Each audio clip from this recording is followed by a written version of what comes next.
So to continue with these examples and actually look at the spectrums that are produced in their HNMR, let's recap what we've seen.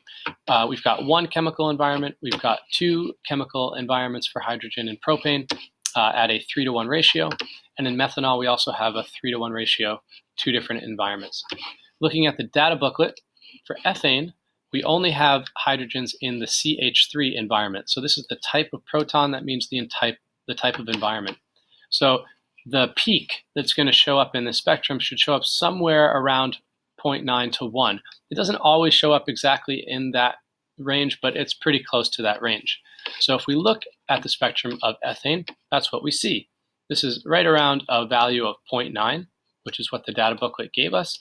There's only one big peak, and that matches what we had said about ethane, that it should have one environment and it should be around 0.9. Propane, on the other hand, should have two environments. It has CH3 groups, which should show up around 0.9 or 1, and then it has a CH2 group. So the CH2 group, this tells us that that type of proton should show up around 1.3 to 1.4. So if we look at propane, there are indeed two peaks that show up. This one's around 0.9, and this one is around 1.4, which exactly matches what the data booklet tells us. Now, it's not that easy to see here, but on the IB exam, you would be given what's called an integration trace, which sort of tells you the area underneath the curve. And they would have to really make it very obvious and accurate or give you these numbers. But the area underneath these peaks is about 3 times as much area as the area under all these little peaks. So 3 to 1. So that matches what we talked about with propane.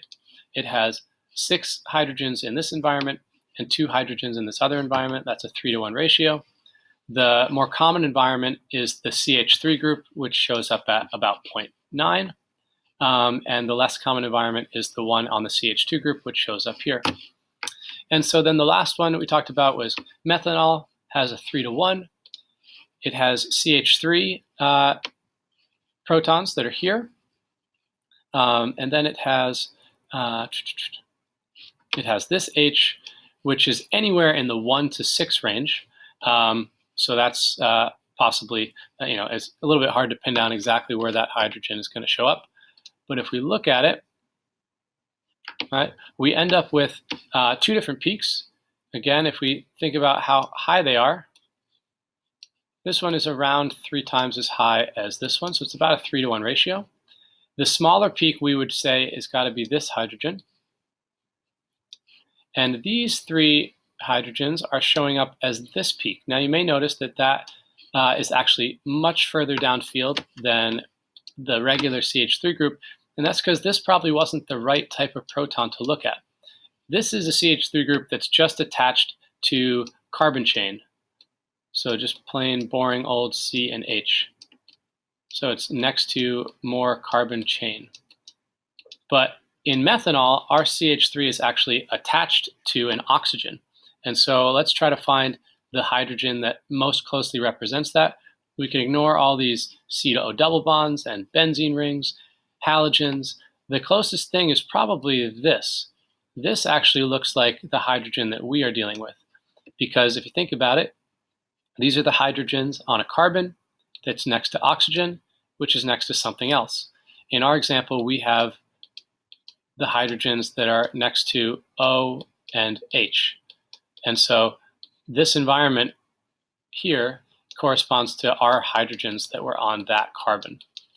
And that's why they didn't show up as these type of CH3 around 0.9 to 1.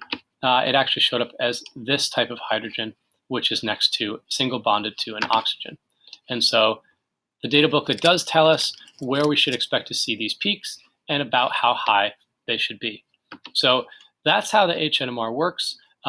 Normally what you're going to see is you're going to be given the HNMR spectrum like this, and you're going to use the relative heights / areas. You're going to use the number of different peaks, and you're going to use where they are, the x-axis, which is called the chemical shift, in order to help you figure out information about the structure of a compound. Okay? So if we looked at that, an example, well, we could do that. Let's say we get this one here. An alcohol gives the following H-NMR spectrum. Well, we're getting 3 to 2 to 1. We haven't been given information. C3H6O. So if this is C3H6O and we're being told it's an alcohol, so I know that I have 6 hydrogens to deal with.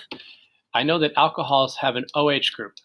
So I'm pretty confident that the H that's on the O is going to be this peak right here, because there's only going to be one hydrogen in the molecule that's attached directly to oxygen.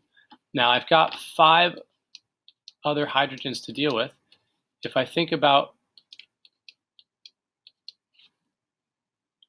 it's not necessarily C6H6O. Sorry, that's my fault.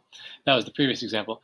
This is an alcohol, and it has 6 hydrogens in it based on the 3 and 2 and 1 that we were given here. And so it's likely that it's ethanol.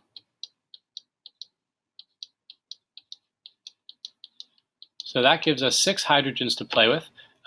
3 are in an environment here, 2 are in this environment, and 1 is in this environment.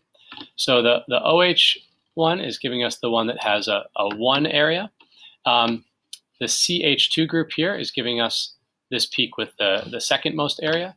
And this one here is giving us the peak with the 3 area. And if you think about it, the CH3 group is pretty darn close to being just a regular CH3 group at the end of a chain. It should be somewhat close to 0.9. And so if we look back, it's not perfect, but it's pretty close to 1. So that sort of matches. These 2 carbons, or these 2 hydrogens on the CH2 are right next to an oxygen. And so that should make us predict something around this peak.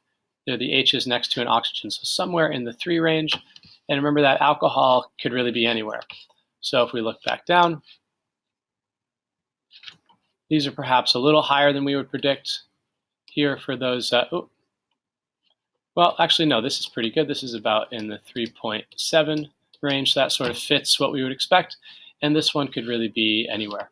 So again, you could see how this readout, not on its own, but combined with some other data, like about a molecular formula or an empirical formula, maybe with a mass spec or an IR spec, you could use this data to help you figure out information about the structure of an organic compound. So we'll do more practice in class, but that's a little bit more of an introduction to the HNMR.